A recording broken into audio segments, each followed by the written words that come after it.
We are on the cusp of the fourth industrial revolution, popularly known as Industry 4.0. Here, technology and data are together making manufacturing processes faster, flexible, and more efficient. Is India ready to ride the wave? Good morning, ladies and gentlemen, and welcome to our Facebook Live interaction on digital enterprise, Thinking Industry Further. We are live from the Siemens India headquarters in Mumbai.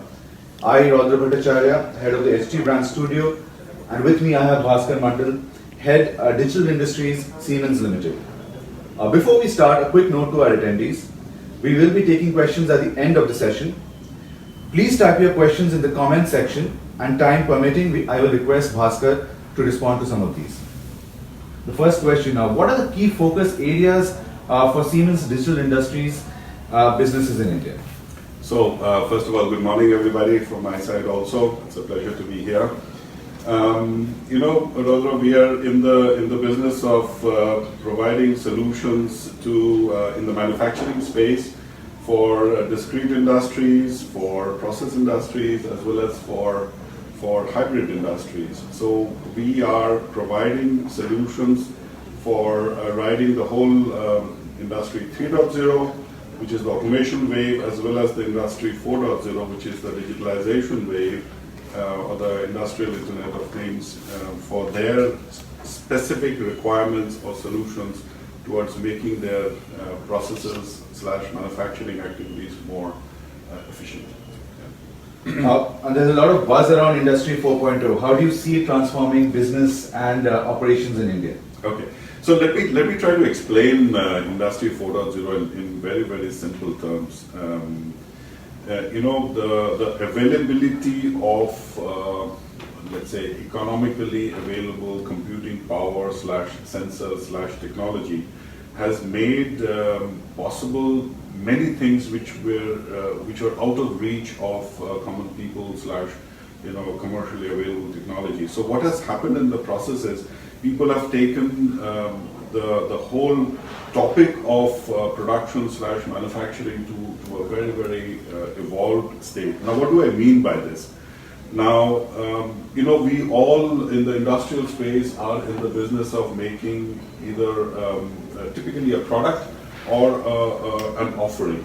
Now, you have to make this product, you have to produce this product, so you have to design the product, you have to produce the product on a production floor, and then you have to monitor the performance of the product. Now, all this is the real world that we all know about. Yeah. Now, the main difference or the main, let's say, change that has happened, the dramatic change that has happened is what we in Siemens call our version of the Industry 4.0, and that is a digital twin. Now, this whole aspect of how to produce a product, how to design the product, how to manufacture it, and how to manage the performance of it, you take a virtual world of it and you design it in the virtual world. So let's take the example of a car. Now you can, in the earlier days, classically you would kind of make a prototype and then go into the shop floor. And now you're virtually manufacturing or designing the car, and not just the visual or the aesthetics part of it, but how the car's behavior is going to be. What is going to be, let's say, the ambient noise inside the car when you're driving at 100 kilometers an hour and so on? What should be the angle of the windscreen, etc.? What is the best way your doors should be designed? Fuel efficiency, does it also? Absolutely, absolutely. So you make you design the car, and then you also design the shop floor in which the car would be manufactured. So you typically taking care of all the bottlenecks on the shop floor. How do you design the shop floor? How do you design the lines? We have. So let me just complete the third part. So once you have designed the factory that is going to make the car, and once you start manufacturing the car, how is the performance of the car vis-a-vis what you have designed it for? And this data is bidirectional. So you have pretty much like in the video games, a simulation of the real world in the virtual world, and you kind of go around optimizing the whole, all the minute aspects of it. Yeah. Now the example, typically, from a large Indian manufacturer, when they wanted to produce a car with multiple variations, and they wanted to keep the flexibility, whether they produce a sedan or an SUV, etc. So we kind of help them simulate the whole digital twin of the production floor before actually it was made. And So a production line that could do both, a sedan and an SUV? yes, exactly, and interchangeable. Yeah. So what happens is, in this whole aspect, and that's a good point that you're making, why do you want to do all this? Why do you want to do all this? You want to do because the time to market has significantly reduced. I mean, you know, when in the younger days, we just had but a few varieties of cars, and every car model that came into production took at least 5 to 10 years for the new model. And these days, you can see, within a year or two, you have a variation coming up. How is that possible? Simply because you're able to virtually simulate the new models, take out the inefficiencies, so the time to market of a new model has dramatically improved. By as much as 30 to 50%, you're able to cut down on the time to market. And consumers are able to get different sort of choices at a much faster speed, and that's Absolutely. In fact, it is a win-win, because what happens is, not only do the consumers get an option of let's say, or more options, let's say, but also for a manufacturer. Let's say a particular model is not running. Now it is much easier for them to kind of be flexible and switch to another model with the same line without too much of investment. So the flexibility, or even the you know, in today's times, typically the market is challenging, and our customers, or the, let's say, automotive majors, they need to be very, very flexible in what's a running model, how do I switch, can I introduce new features. So the agileness that they are requiring, the flexibility, the time to market, all this helps, because they're able to do a lot of work on the screen, on the shop floor. They are able to simulate it without stopping the production, and in the process they're getting much faster, flexible, and efficient. Yeah. So where is Indian industry in terms of moving to a digitalized ecosystem? I mean, what is really holding it back? Capital, or is it will? What is the challenge? Well, let me say it this way. I mean, it's a little bit of a myth, in my opinion, that Indian industry is not catching up. I think we are extremely advanced in our thinking of what we want to do on the digitalization space. I think the availability of technology is pretty much synchronous with what's available in the rest of the world. If you take our company, for example, Siemens, I mean, what is available as a technology in the Western world is available pretty much simultaneously in the Indian world. So the first thing is the availability of technology is simultaneous, and that's a very, very good thing.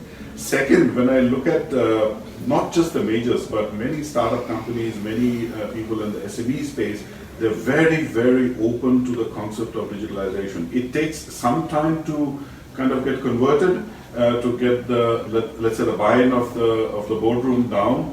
But once, and we have seen several examples where they invest substantially into it because they see the returns coming much faster than they had originally expected. Right. So a lot of Indian startups, a lot of Indian SMEs are able to take, let's say, good advantage of the availability of these state-of-the-art technologies. Yeah.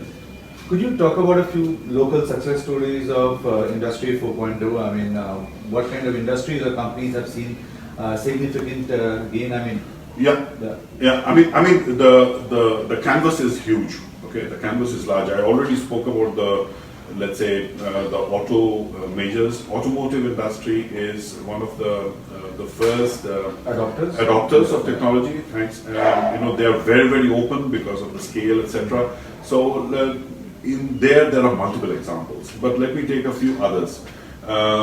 One example that comes top of my mind is, you know, these days we do, and I'm sure the audience also, we buy a lot of things online. Right. Okay, so we buy things online and we expect things to kind of get shipped to us within sometimes 2 hours, same day. You know, now now try and imagine at the back the kind of variations, the models, the amount of choice that is there from some of these all the big permutations that are absolutely. So on the website, it's a logistical nightmare. How do I pick exactly the one that Bhaskar wants and ship it in 2 hours, etc.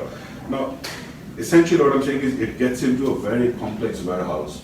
Okay, so it's a warehouse which is, you know, these days the warehouses are not in square feet or square meters, but in cubic feet or cubic meters. They are huge, humongous areas.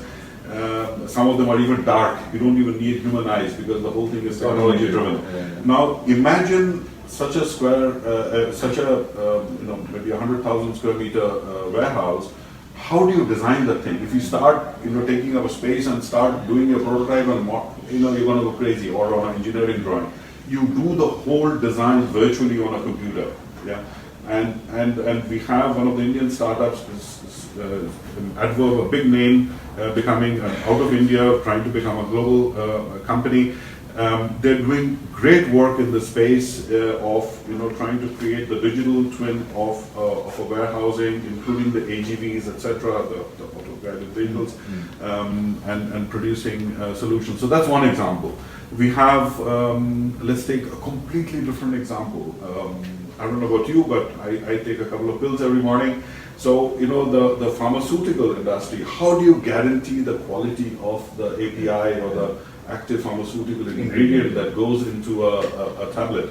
Now, here again, it is a question then of quality, of traceability. You know, how do I and monitor? it's extremely critical. Extremely critical. There's There's no room for error. You can get, if you don't follow certain parameters, etc., you can get, you know, off the list, and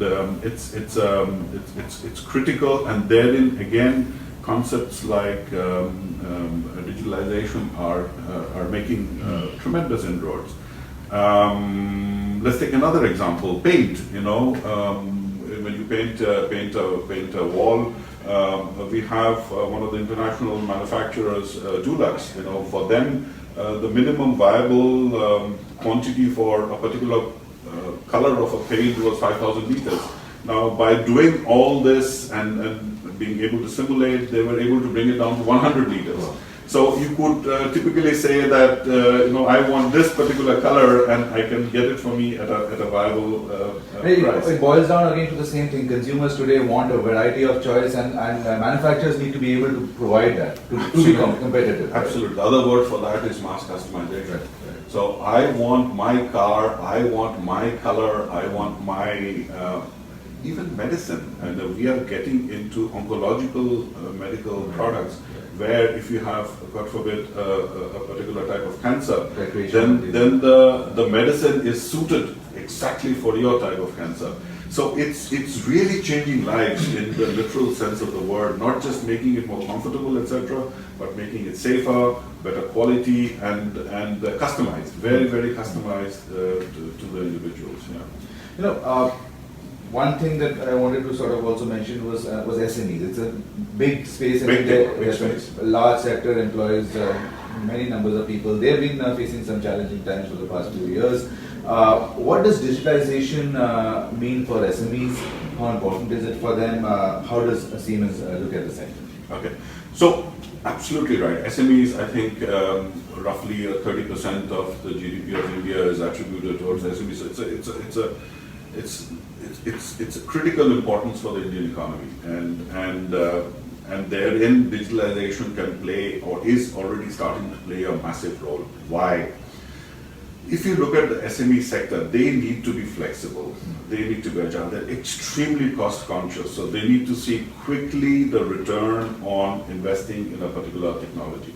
Now, if you, and last but not the least, they need to have, or they need to produce whatever they're producing at global quality levels, which helps them get into the global markets for exports, etc.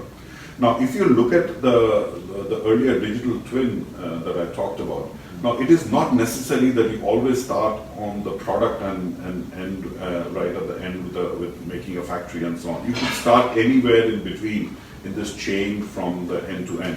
And therefore, for SMEs, if they have a particular line and they want to increase the efficiency of that line, increase the quality of the line, reduce the errors on that line, then digitalization can play a very, very key part. And herein we have, just to prove this point, in our 55-year-old factory in Kalwa, which is a traditional old factory, we have transformed the whole factory into a digital factory, and there we actually show how certain topics or certain examples are valid for SMEs. How do you reduce the lot size? How do you increase the output per machine? One associated example, we have one OEM, which is essentially they make machines which bag potato chips. So these machines have a capability of, let's say, bagging an X number of potato chips bags per hour. Now the requirement from this SME/OEM was, how do I double this capacity? Can I in the first place?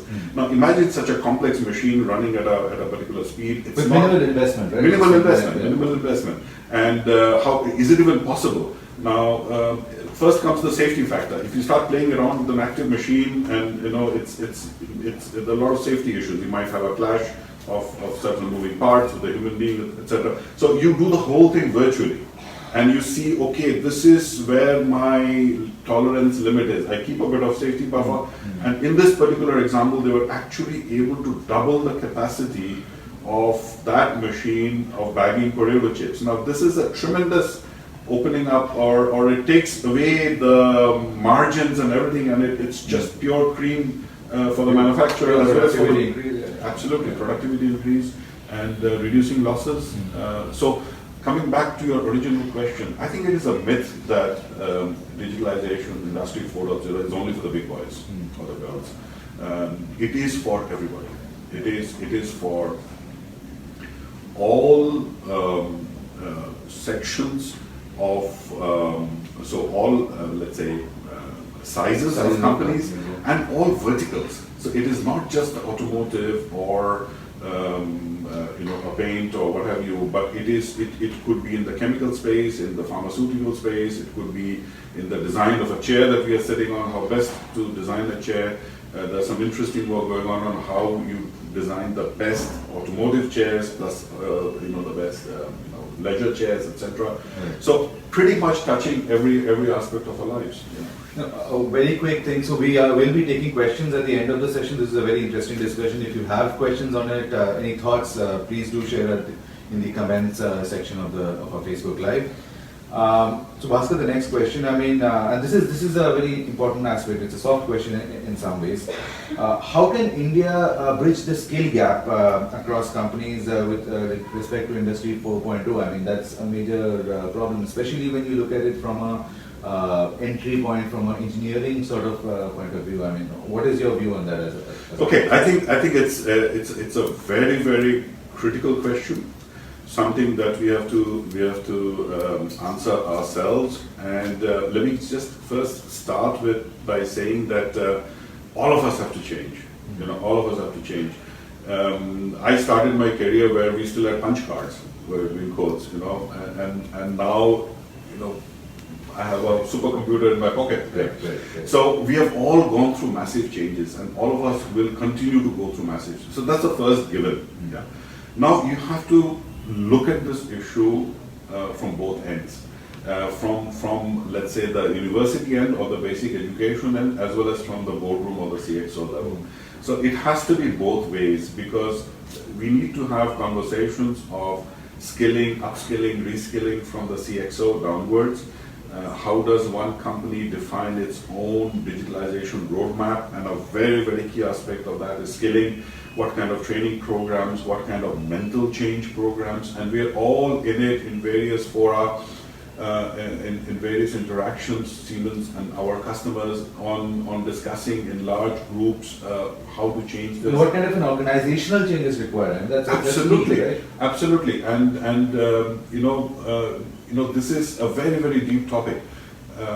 For example, if you want to go into a digital transformation, okay, now it is not enough that you just shift the existing processes and do it digitally. That's then garbage in, garbage out. You first need to optimize and define for yourself what your digital process will look like, yeah, and then digitalize it.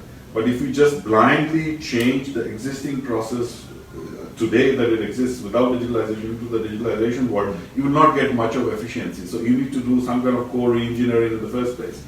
Now coming back to your original point of skilling and upskilling, reskilling, it has to start from the university level. So we are, for example, working with various state governments, various institutes, ITIs, for example, on how to kind of educate / skill at a very, very mass level together with various organizational, industrial organizational institutions on how to do this massive social change. Yeah. So it's a long journey, but it is a journey, and that's something that each and every one of us as professional organizations need to define for ourselves. Yeah. So, Bhaskar, the last question, and this is something that I find really interesting. So, cyber espionage, right? I mean, in a connected world where the entire factory is completely sort of on the internet, all machines are speaking to each other, security becomes a major concern area. I mean, especially in large companies, there's a lot of internal data that you want to be very, very sure of, right? Absolutely. So how does a company secure itself? I think it's a very, very valid point. We can discuss everything, but if the IT network, the OT network, or on the operations technology, the network on the shop floor, if these are not secure, then nothing works. It's a little bit like I may have, and let me give you the analogy, I may have a beautiful inside of my house or flat, well-designed furniture and everything, but if I have a basic problem in the structure of the building, then my home is not safe. Okay, that's kind of it in the cybersecurity world. If my networks are not safe, and I think we are very conscious on the IT side on cybersecurity, but on the OT side, we still have a long way to go, because anything and everything, and you're absolutely right, whatever can connect outside can have a chance of getting... there's always a chance of a leak at some point. Right? Correct. And so what happens is, if we don't protect our assets on the shop floor from cybersecurity, then you're opening up a lot of risk. So it is one of the key things. Let's say also from a Siemens point of view, we have a large organization providing cybersecurity solutions, etc. I'm not getting into that, okay. But I'm trying to say that if it's the first thing you want to do, for example, what we say is, start your health by drinking a good clean glass of water. That is the essence of cybersecurity. It is the hygiene factor of your industrial network. First, start with that, and then design your process for the digitalization. It's absolutely basic. It's a necessity. I'm sure this is one of the questions when you talk to clients, one of the first things that they ask. I think within the first 5 to 7 minutes, this is the topic that comes in. And more often than not, what I've noticed from all my conversations and business interactions, 75 to 80% of the times the companies start their work on cybersecurity first with us, and then they move on to the next level. So it is absolutely the first hygiene factor. That's the foundation of your whole industrial network. Yeah. Fantastic. So I'll take a few questions now. I have a few questions from our audience. So I've been monitoring in case you're wondering why I'm looking at the screen, I've been monitoring a few of the questions. So I find this interesting. We spoke about manufacturing companies. So what does digital enterprise mean for the services sector? Do you have a view on that? I mean, for India, there's a large part of our GDP. Services is really big. We are trying to become a manufacturing powerhouse, but today services is big. So what does it mean? I mean, it's enormous. It's enormous. Again, I mean, digitalization. When you have certain let's say solutions in the service space, it essentially means it is a question of how do I provide it in a better content and in a much faster way. Okay. Now, it could be anywhere. It could be anywhere. It all depends on you. Let me just say a mundane example. You call up your hair salon and says, you don't have to declare who you are, and you say, okay, so and so, and that's how you had your hair cut the last time, and this was your the lady or the guy who cut your hair, to possibly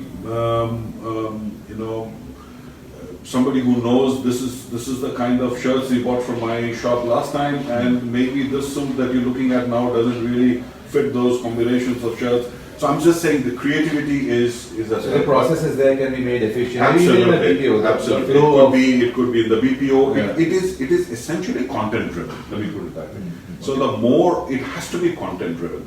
So the company or the organization that's providing the service, it could be a financial BPO, a hair salon, or a tailor, or what have you. The service that they're providing, what kind of content they're able to show you as quickly as possible to kind of buy you in. At the end of the day, in a service organization, you want to have loyal customers.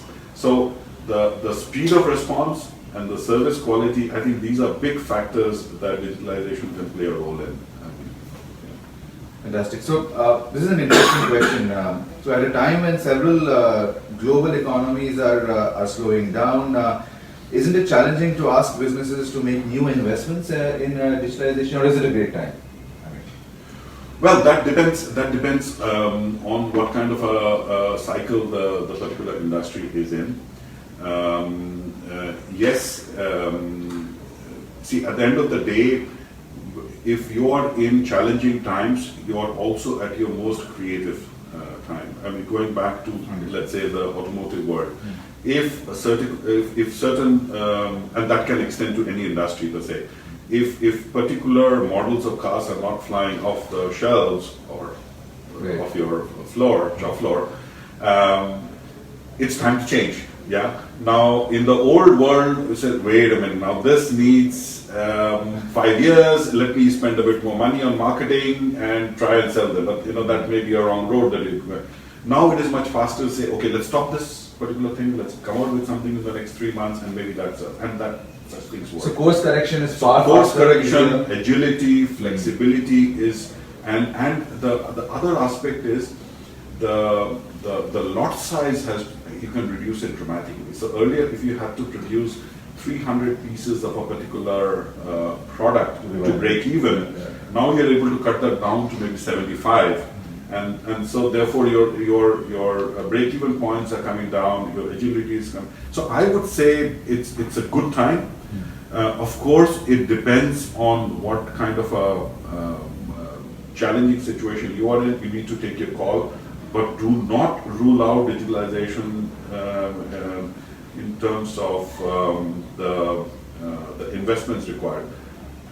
As I mentioned earlier, more often than not, our customers are surprised, positively surprised at how they, the return on investment that they have anticipated, how they have been positively surprised on that. So they got it actually faster.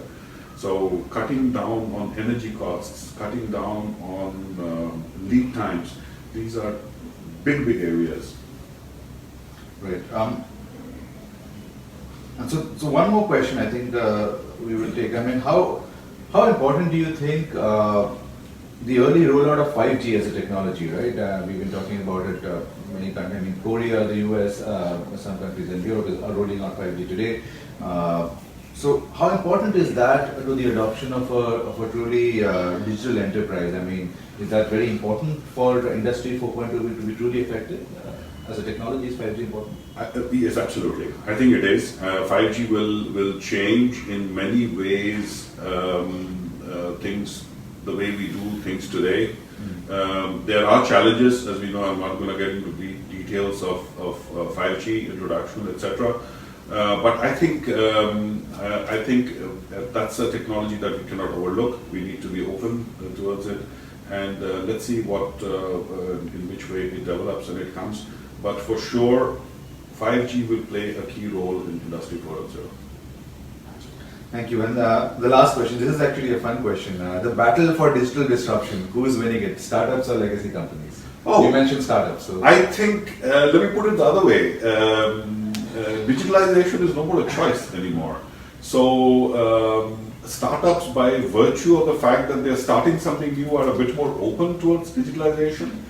But I'm also extremely surprised. And to be relevant, they need to be disruptive, right? That's right. Otherwise, they don't create the niche for themselves. Right.